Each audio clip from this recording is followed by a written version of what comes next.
सिद्धि की शादी के बाद वो ससुराल चली जाती है। पीछे रह जाती है भाभी रानी। सिद्धि के ससुराल जाते ही भाभी कहती है, अरे वाह जी वाह, सारे कपड़े मेरे। हाय रे पैंट, अरे वाह वाह, मजा आ जाएगा।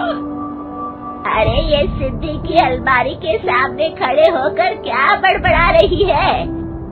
जाकर देख मेहमानों को विदाई की मिठाई मिली कि नहीं। अब हाँ माँ जी, क्यों नहीं, लेकिन पहले कपड़े तो बदल लूं। अब रानी आ जाती है सिद्धि के उन कपड़ों में जो वो ससुराल जाने से पहले घर छोड़ जाती है। अरे रानी, कुछ दिन रुक जाती। अरे ये तो सिद्धि बिटिया को मैंने ही दिया था, बड़ा ही फपटा था उस पर। तुझ पर तो कुछ खास नहीं लग रहा। अब वो ना मेरे सारे कपड़े गीले थे तो सोचा पहन लूं। वैसे भी सिद्धि को कौन सा भी पुराने आउटडेटेड कपड़ों को पहनना है। वैसे भी ये सूट तो मैंने तभी पहना था, वैसे खास है भी नहीं ये। हाँ ठीक है, लेकिन ना मेरी सिद्धि पर तो जमता था।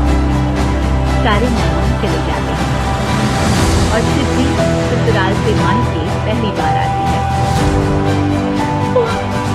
अपना घर, अपना कमरा, अपनी अलमारी। ये बोलकर जैसे ही सिद्धि अलमारी खोलती है तो सामने उसके कपड़ों की जगह कुछ और ही रखा होता है। माँ, जरा कमरे में तो आना। रानी ने पहनी होती है सिद्धि की जीन्स और टी-शर्ट। अरे भाभी, ये क्या?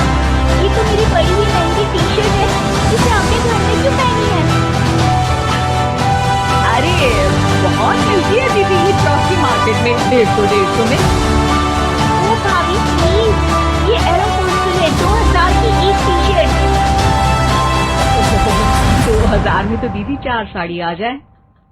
अब क्या बोलूं? भाभी, ये मेरी अलमारी में छोटू के कपड़े, तो मेरे कपड़े कहाँ हैं? मेरी अलमारी में?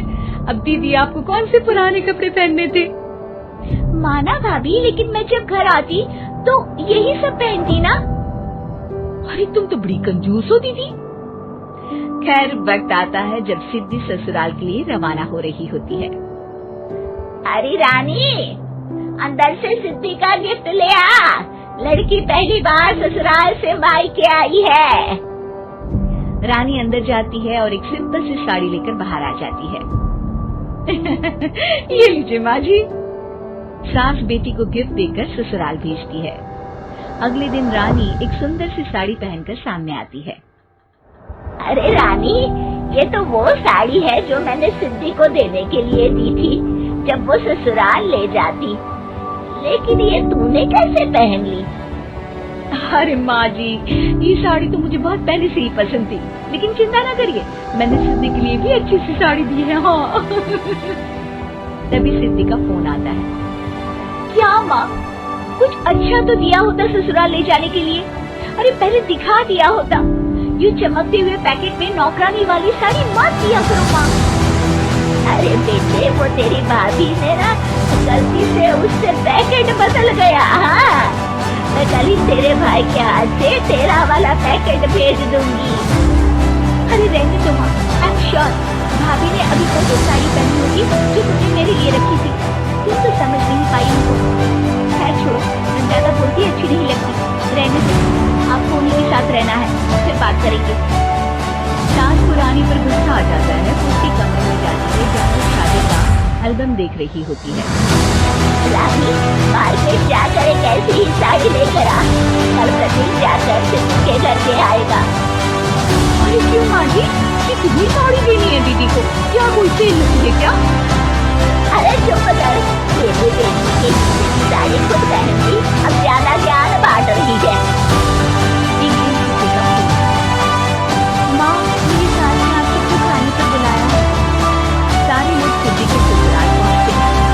खाना खाकर वो लोग निकल रहे होते हैं कि सिद्धि की सास सभी को गिफ्ट देती है। अरे बहन जी, बेटी के घर का खाना खा लिया, यही बहुत है जो आप ऊपर से गिफ्ट भी दे रही है।